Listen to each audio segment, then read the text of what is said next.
Rastros do Medo. História: o borracheiro de São Paulo, uma sombra na madrugada, o sinal na escuridão. A neblina pairava densa sobre a rodovia Anhanguera, naquela madrugada de outono. Os faróis dos poucos carros que cortavam a escuridão pareciam lutar para dissipar o véu branco que engolia a paisagem. Dentro de sua velha caminhonete, Carlos apertava as mãos no volante, os olhos fixos na estrada à frente. Ele era caminhoneiro há mais de 20 anos, conhecia cada curva, cada lombada daquela rodovia como a palma da sua mão. Mas naquela noite, uma sensação estranha o acompanhava. Um calafrio persistente que não era causado pelo frio. De repente, um baque seco ecoou sob o veículo, seguido por um arrastar inconfundível. Pneu furado. Carlos soltou um suspiro resignado. Era a terceira vez naquele mês. Essa estrada anda engolindo pregos, murmurou para si mesmo, encostando a caminhonete no acostamento. A escuridão ali parecia ainda mais densa, engolindo a luz fraca dos seus faróis. O silêncio era opressor, quebrado apenas pelo suave ronco do motor ainda ligado. Carlos pegou sua lanterna e desceu da cabine. O vento gelado cortou seu rosto, carregando consigo um cheiro úmido de terra e algo mais. Algo metálico, quase como sangue seco. Ele caminhou até a traseira da caminhonete e a luz da lanterna revelou o estrago. Um rasgo profundo na lateral do pneu. Ótimo, pensou, bem no meio do nada. Enquanto avaliava os danos, um som sutil chegou aos seus ouvidos. Um arrastar lento, vindo da escuridão à beira da rodovia. Ele ergueu a lanterna hesitante. A luz dançou sobre a vegetação rasteira, revelando apenas sombras que se moviam com o vento. Deve ser algum bicho, tentou se convencer. Mas a sensação de estar sendo observado persistia. Ele abriu o compartimento de ferramentas e pegou o macaco e a chave de roda. Enquanto se abaixava para começar a troca do pneu, o arrastar voltou. Mais perto agora. Carlos prendeu a respiração, o coração acelerado. Ele ergueu a cabeça lentamente, a luz da lanterna varrendo a escuridão novamente, e então ele viu. À beira da estrada, parcialmente escondida nas sombras, estava uma figura. Alta, magra, vestindo um macacão escuro sujo de graxa. Mas não era a sujeira que causou um nó no estômago de Carlos. Era a forma como a figura estava parada, completamente imóvel, observando-o com o que pareciam ser olhos vazios e escuros. Na mão, ela segurava algo que brilhava fracamente à luz da lua que tentava romper as nuvens. Uma longa e afiada ferramenta de borracheiro. Um medo frio e paralisante percorreu o corpo de Carlos. Ele tentou falar, mas sua voz falhou. A figura não se moveu, apenas continuou observando, a ferramenta em sua mão parecendo brilhar com uma aura sinistra. O encontro sinistro. Narrador.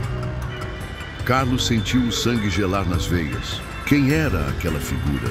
O que ela queria? Aquele não era um borracheiro comum parado à beira da estrada àquela hora da madrugada.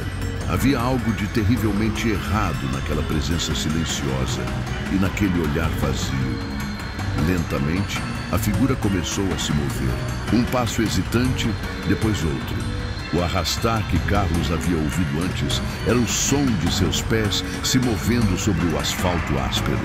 A cada passo, a figura parecia se aproximar. A ferramenta em sua mão, agora mais visível, revelando seu formato. Uma espécie de alavanca longa e pontiaguda, com a ponta manchada de algo escuro e pegajoso. O medo deu lugar a um instinto de sobrevivência.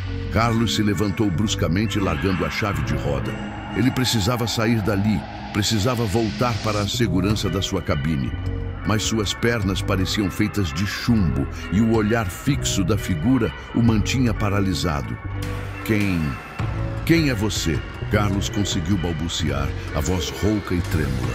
A figura não respondeu.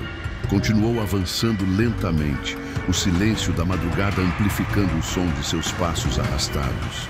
O cheiro metálico que Carlos havia sentido antes se intensificou, tornando-se quase nauseante.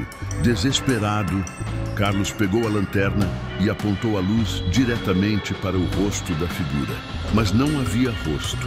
Ou melhor, havia algo ali, sob o capuz surrado do macacão, mas estava envolto em uma sombra tão densa que impedia qualquer identificação. Apenas 2 pontos escuros brilhavam vagamente como brasas apagadas. Um arrepio percorreu a espinha de Carlos. Aquilo não era humano. Em um movimento repentino, a figura ergueu a ferramenta. A luz da lanterna refletiu na ponta afiada, revelando mais manchas escuras. Carlos sentiu o terror o dominar por completo. Ele precisava correr. Ele se virou e correu em direção à caminhonete, tropeçando no asfalto irregular. Seus pulmões queimavam. O ar frio da madrugada parecia cortar sua garganta. Ele ouvia os passos arrastados da figura atrás dele, cada vez mais perto. Ele alcançou a porta da cabine, agarrou a maçaneta com as mãos trêmulas e a puxou. Entrou cambaleando, trancando a porta desesperadamente. Olhou pelo retrovisor e viu a figura parada a poucos metros da caminhonete, observando-o. A ferramenta ainda estava erguida, como uma ameaça silenciosa. Carlos girou a chave na ignição. O motor tossiu e finalmente pegou. Ele engatou a primeira marcha e acelerou, os pneus cantando no asfalto. Olhou novamente pelo retrovisor. A figura ainda estava lá, imóvel, desaparecendo lentamente na escuridão da noite. Carlos dirigiu sem parar por quilômetros. O coração ainda acelerado, a imagem daquela figura sinistra gravada em sua mente. Ele nunca havia sentido um medo tão profundo, tão visceral. Quem era aquele borracheiro? O que ele queria? E por que aquela sensação de terror o acompanhava como uma sombra? Os sussurros na estrada. Narrador. A experiência daquela noite deixou Carlos perturbado. Ele tentou racionalizar, convencer-se de que havia sido apenas um encontro bizarro, talvez um morador de rua com uma ferramenta. Mas a sensação de pavor e aquele olhar vazio não o abandonavam. Nos dias que se seguiram, Carlos começou a ouvir histórias. Outros caminhoneiros, em postos de gasolina e restaurantes de beira de estrada, sussurravam sobre um borracheiro estranho que aparecia em trechos isolados da Anhanguera durante a madrugada. Alguns diziam que ele oferecia ajuda, mas sua presença era sempre sinistra. Seus olhos evitavam o contato e suas mãos estavam invariavelmente sujas de algo escuro. Outros relatavam encontros mais perturbadores. Pneus furados misteriosamente e a sensação de serem observados por uma figura sombria. Um velho caminhoneiro, conhecido como Zé da Borracha por sua experiência com pneus, contou a Carlos uma história arrepiante. Há anos, dizia ele, circulava a lenda de um borracheiro que havia enlouquecido após um acidente trágico na rodovia. Sua família havia morrido em um pneu estourado e desde então ele vagava pela estrada em busca de vingança, causando acidentes e aterrorizando os motoristas. Alguns até sussurravam que ele não era mais humano, que havia se tornado uma espécie de espectro preso àquele trecho da estrada. Carlos ouvia essas histórias com um misto de incredulidade e calafrios. A descrição do borracheiro fantasma, de Zé da Borracha, era assustadoramente semelhante à figura que ele havia encontrado naquela madrugada. O macacão sujo, a ferramenta afiada, o olhar vazio. Seria possível que a lenda fosse real? Ele começou a prestar mais atenção à estrada durante suas viagens noturnas. Cada sombra alongada, cada vulto à beira da pista o fazia acelerar o coração. Ele revisava os pneus da sua caminhonete com uma obsessão nunca antes vista, certificando-se de que estavam em perfeito estado. O medo de um novo encontro o assombrava constantemente. Em uma noite chuvosa, enquanto dirigia por um trecho isolado da Bandeirantes, outro caminhoneiro o chamou pelo rádio. Sua voz estava tensa, quase histérica. Carlos Você está na Bandeirantes agora. Cuidado. Acabei de ver. Vi aquele borracheiro de novo, perto do quilômetro 150. Ele estava parado no acostamento, olhando para os carros. Arrepiante. A confirmação de que outros também haviam visto a figura sinistra fez o sangue de Carlos gelar. Ele não estava louco. Aquela coisa existia espreitando nas estradas, uma sombra na escuridão, a armadilha na madrugada. As semanas se transformaram em meses e a lenda do borracheiro de São Paulo se intensificou. Relatos esparsos surgiam em fóruns de caminhoneiros e grupos de mensagens, sempre com a mesma descrição. Uma figura alta e magra de macacão escuro, uma ferramenta afiada na mão e um olhar que parecia sugar a alma de quem o via. Alguns motoristas mais supersticiosos começaram a carregar amuletos e fazer orações antes de pegar a estrada à noite. Postos de gasolina e restaurantes rodoviários se tornaram palcos de discussões tensas sobre a veracidade da lenda e os possíveis motivos daquela aparição macabra. Em uma noite de lua minguante, Ana, uma jovem que voltava para casa após um longo dia de trabalho em São Paulo, sentiu seu carro tremer repentinamente na rodovia Dom Pedro I. O pneu dianteiro havia furado. Ela encostou no acostamento, o medo apertando sua garganta. Era tarde, a estrada estava deserta e a escuridão era quase palpável. Enquanto tentava ligar para o seguro, um vulto surgiu nas luzes dos seus faróis. Era uma figura alta vestindo um macacão escuro. Na mão, ele carregava uma ferramenta que brilhava sinistramente. O borracheiro. O coração de Ana disparou. Ela trancou as portas do carro imediatamente, as mãos trêmulas enquanto procurava o celular na bolsa. A figura se aproximou lentamente, o arrastar dos seus pés no asfalto, ecoando no silêncio da noite. Ele parou ao lado da janela do motorista e olhou para Ana. Seus olhos eram profundos e escuros, sem nenhuma emoção visível. Ele ergueu a ferramenta e apontou para o pneu furado. Ana tentou falar, mas sua voz estava presa na garganta. Ela apenas acenou com a cabeça, tentando transmitir que já havia ligado para a ajuda. Para a surpresa de Ricardo, o borracheiro não tentou nada agressivo. Ele apenas apontou para um dos pneus traseiros do carro, que parecia estar murcho. Então, ele abaixou a alavanca e começou a gesticular, como se estivesse oferecendo ajuda. O motorista, hesitante, abriu a porta do carro. O borracheiro se aproximou e começou a examinar o pneu. Seus movimentos eram rápidos e eficientes. Em poucos minutos, ele parecia ter consertado o problema. Enquanto o borracheiro guardava a ferramenta, Ricardo e os policiais se aproximaram, revelando suas identidades. O borracheiro pareceu surpreso, mas não demonstrou medo. "Quem é você?" perguntou Ricardo, a voz firme.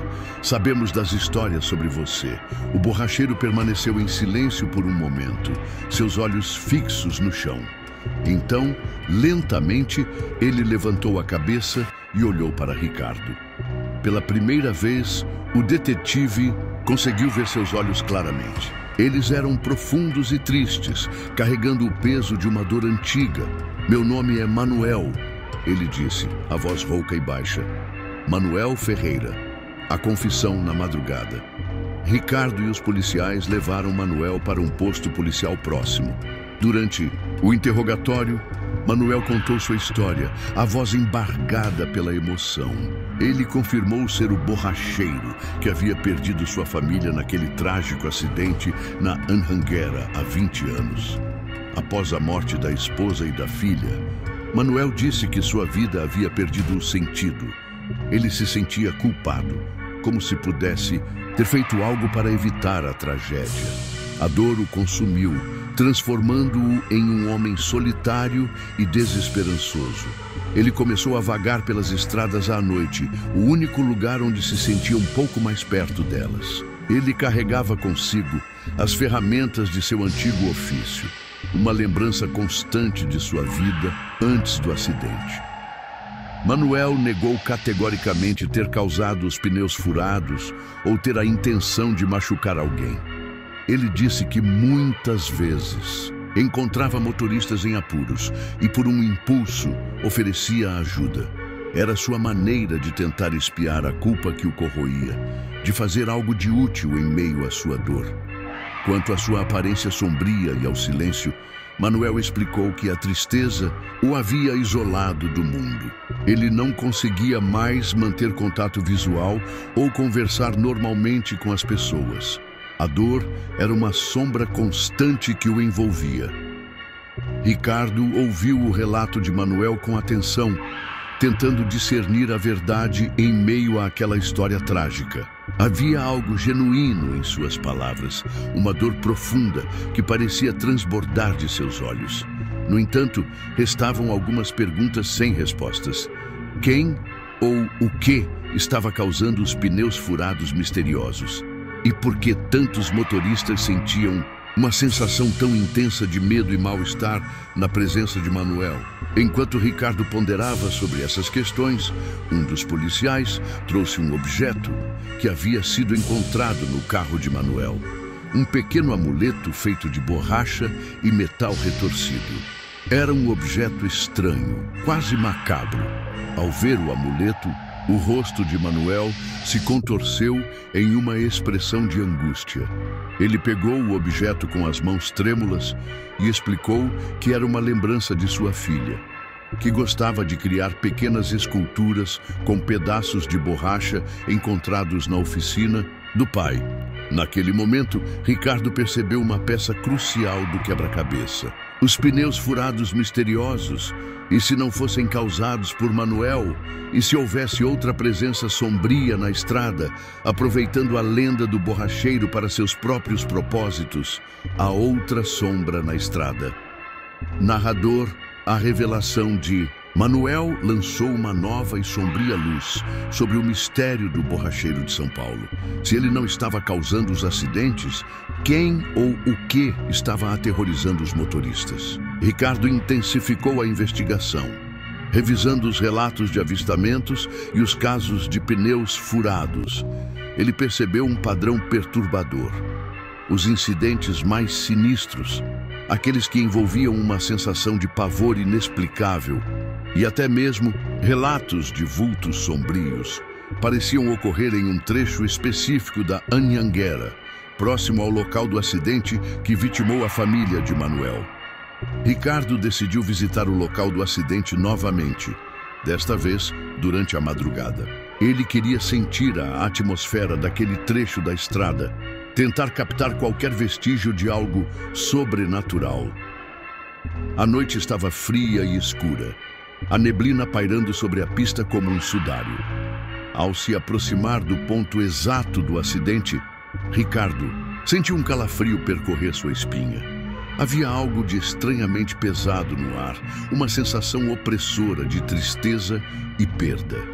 De repente, ele avistou uma figura à beira da estrada. Era alta e esguia, vestindo algo escuro que se confundia com as sombras da noite. Mas não era Manuel. Essa figura parecia mais etérea, quase translúcida. Um medo frio e primordial tomou conta de Ricardo. Aquilo não era humano. A figura se moveu lentamente, atravessando a pista sem fazer nenhum ruído. Ela parecia flutuar sobre o asfalto, em direção ao local onde o carro de Manuel havia se acidentado. Ricardo acendeu a lanterna e a luz atravessou parcialmente a figura, revelando apenas um vulto disforme e sombrio. Uma sensação de puro terror o paralisou. Ele nunca havia presenciado nada parecido. Então, ele ouviu um sussurro fraco, quase inaudível, carregado de dor e sofrimento. Parecia vir do próprio asfalto, da terra encharcada de lágrimas. Nossa culpa, nossa culpa. A figura sombria parou no local exato onde o carro havia se destruído há 20 anos. Ela parecia se contorcer em agonia, como se revivesse o momento da tragédia incessantemente. Ricardo percebeu então a terrível verdade. A estrada estava assombrada. O espírito das vítimas do acidente, preso em um ciclo eterno de sofrimento, manifestava-se na forma daquela sombra sombria, causando os acidentes e irradiando uma aura de terror. Manuel, com sua dor e seu macacão escuro, havia sido confundido com essa presença sinistra, tornando-se, sem querer, parte da lenda. Sua tristeza e seu remorso o mantinham ligado àquele trecho da estrada, onde ele tentava, à sua maneira, encontrar algum tipo de redenção. Os rastros na escuridão. A verdade por trás da lenda do borracheiro de São Paulo era mais complexa e sombria do que qualquer um poderia imaginar. Havia duas sombras na estrada, a de um homem marcado pela tragédia e a de espíritos presos a um passado doloroso. Manuel Ferreira, após a investigação de Ricardo, recebeu o apoio necessário para lidar com sua dor. Ele se afastou das estradas, buscando um novo começo, longe daquele local assombrado. Quanto à presença sombria, ela permaneceu na Anhanguera, um lembrete constante da tragédia que ali ocorreu. Os relatos de avistamentos diminuíram, mas a sensação de mal-estar e os pneus furados misteriosos ocasionalmente ainda assombram os motoristas que trafegam por aquele trecho da rodovia durante a madrugada. A lenda do borracheiro de São Paulo se transformou, ganhando novas camadas de mistério e terror. Agora, os sussurros na estrada falam não apenas de um borracheiro fantasmagórico, mas também de uma presença espectral, presa em um ciclo eterno de sofrimento. E assim, chegamos ao final de mais um mergulho nos rastros do medo. Esperamos que essa história tenha te feito questionar cada sombra na estrada e cada pneu furado na escuridão da noite. Se você gostou dessa história e quer continuar explorando os recantos mais sombrios do inexplicável, não se esqueça de deixar o seu like neste vídeo e se inscrever no canal Rastros do Medo. Sua inscrição nos ajuda a trazer ainda mais histórias horripilantes para vocês. E agora mesmo, aqui na tela, está aparecendo mais um vídeo do nosso canal que você pode assistir para continuar sentindo aquele arrepio na espinha. Não perca! Até o próximo rastro. E cuidado com a estrada à noite.